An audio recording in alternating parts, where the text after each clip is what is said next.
Ay.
Ayan mga katami, gagawa natin tambol.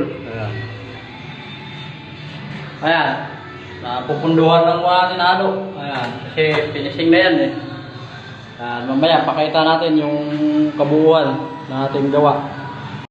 At ito na nga mga katami ang ating ginagawa at papakita na natin ito sa inyo mga katami. Ayan.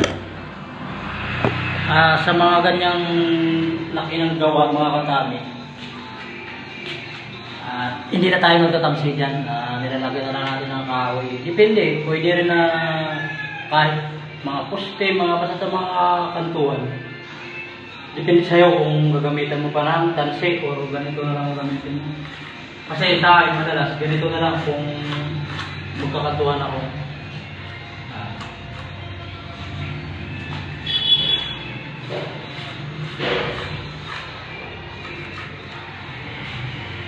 At doon sa mga katami natin na nahihirapan mga kantuan, sigurado ito na lang gamitin nyo dahil mas madaling proseso ito.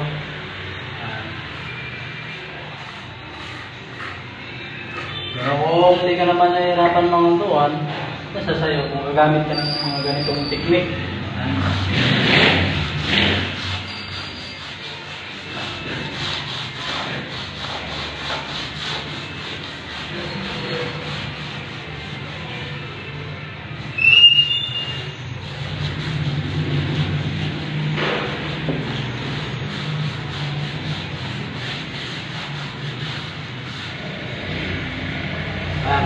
Pinubuli na natin ito.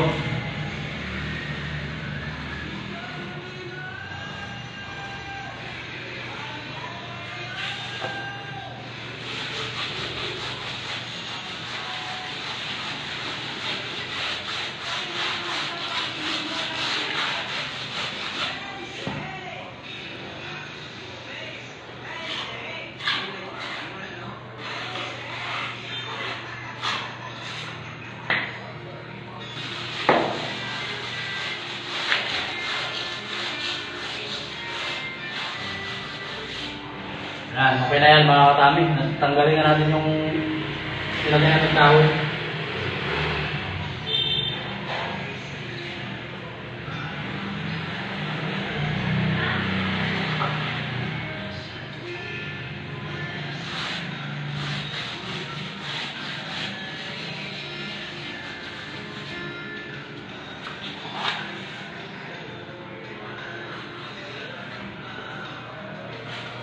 Mga katami, oh. Yung kantuan na yan.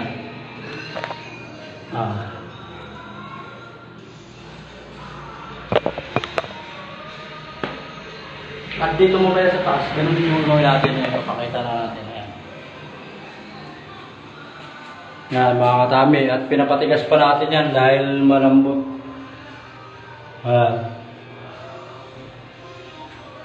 Nandito na lang ang video natin, mga katami. At yan ang ating nagawa, mga katami. Tapos na tayo gumawa. Ayan, napakita ko lang. Ayan, oh. Na medyo marami pa kasi hindi pa natin nalinis yung mga tiles tsaka pader. Ayan. Ito, may kahoy pa to siya rin, mga katami, para pagtanggal natin ng kahoy, automatic may kanto na siya.